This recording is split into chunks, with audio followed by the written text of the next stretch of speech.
नमस्ते दोस्तों, आज की कहानी में आप सब जानेंगे कि शिव जी ने क्यों लिया था अर्धनारीश्वर स्वरूप का अवतार। अर्धनारीश्वर स्वरूप का अर्थ है आधी स्त्री और आधा पुरुष। भगवान शिव के इस अर्धनारीश्वर स्वरूप के आधे हिस्से में पुरुष रूपी शिव का वास है, तो आधे हिस्से में स्त्री रूपी शिव यानी शक्ति का वास है। भगवान के यह रूप संकेत देता है कि स्त्री और पुरुष एक ही सिक्के के दो पहलू हैं और दोनों एक दूसरे के बिना अधूरे हैं। इन दोनों में से किसी भी एक के बिना सृष्टि की कल्पना नहीं की जाती है। तो आइए आज की कहानी में जानते हैं ऐसा क्या हुआ था जिसके लिए शिव जी को अर्धनारीश्वर स्वरूप का अवतार लेना पड़ा। भृंगी नामक एक ऋषि थे जो भगवान शिव के परम भक्त थे। वो खुद को शिव के सबसे बड़े भक्त में से एक मानते थे। एक बार ऋषि भृंगी महादेव से मिलने कैलाश पहुंचे। उस वक्त महादेव के साथ उनकी पत्नी पार्वती बैठी हुई थी और उनके साथ ही उनके अनुचर नंदी भृंगी भी वहाँ पर थे। जब ऋषि वहाँ पहुँचे तो महादेव शिव को देखकर बहुत ही प्रसन्न थे।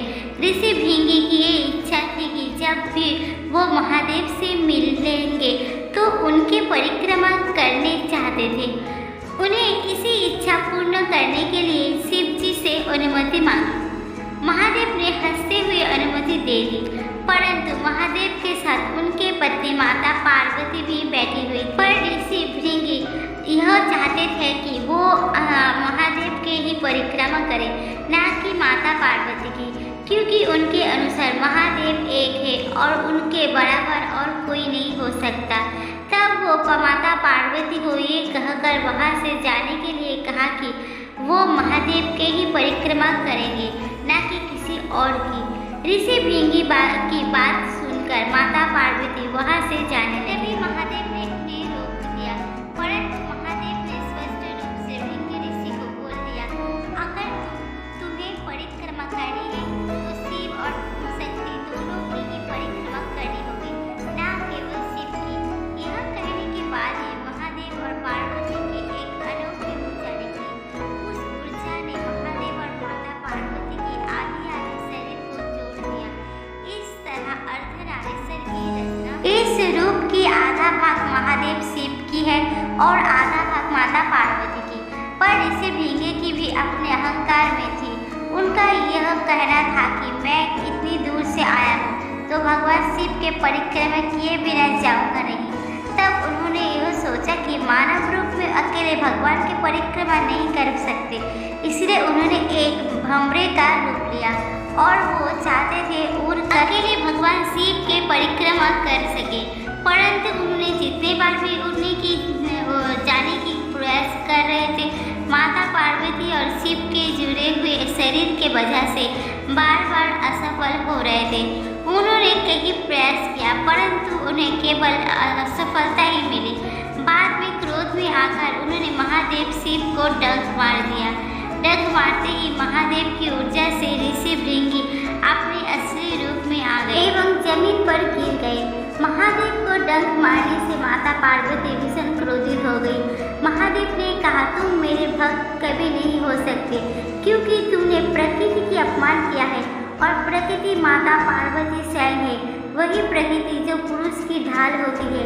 पुरुषत्व के अहंकार में तुमने प्रकृति की अपमान किया है।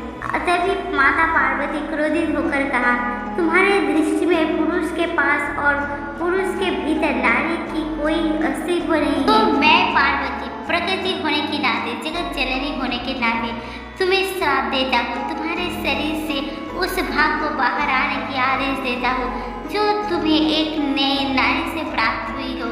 माता पार्वती के वजह से ऋषि भृंगी ना चल सकते हैं, ना बोल सकते हैं और ना ही कुछ अनुभव कर सकते हैं, मात्र सब बन के रह गए हैं। तब भगवान शिव ने यह कहा, तुम इसी प्रकार रहोगे और संसार को तुम्हारे द्वारा एक उदाहरण भी दिया जाए। को नीची दृष्टि से देखता है उसका यही हाल होता है। क्रोध में आकर माता पार्वती ने श्राप तो दे दिया, पर जगत जननी होने के नाते उन्हें भृंग का दुख महसूस हो रहा था। तब माता पार्वती ने महादेव से कहा कि ऋषि भृंग को पूर्ण ठीक कर दीजिए। तब शिव ने कहा कि तुमने पार्वती की मान को ठेस पहुंचाने की कोशिश की, इसलिए तुम्हें टांगों में जान नहीं रहेगी। कि मेरे प्रिय पार्वती की अनुरोध पर मैं तुम्हें तीसरी टांग देता हूँ। जब ऋषि भृंगी अपने तीसरी पैर पर खड़े हुए तब उन्होंने माता पार्वती और शिव जी से क्षमा मांगी। उन्होंने कहा, मुझे माफ़ कर दीजिए, मुझे अपनी भूल स्वीकार है और मैं अब महादेव और माता पार्वती दोनों की परिक्रमा करना चाहता हूँ। किंतु मेरी एक बेनती है कि मैं अर्धनारीश्वर की ही परिक्रमा करना चाहता हूँ। और फिर से महादेव और माता पार्वती एक साथ जुड़ गए और अर्धनारीश्वर के रूप में सबके सामने प्रकट हुए। तब ऋषि भृंगी अपने एक टांग के साथ ही महादेव व माता पार्वती के अर्धनारीश्वर की परिक्रमा की। तो दोस्तों, ये था आज का अर्धनारीश्वर की कहानी। आज की जानकारी पसंद आई हो तो प्लीज़ लाइक करें, कमेंट करें और मेरे चैनल को सब्सक्राइब करना ना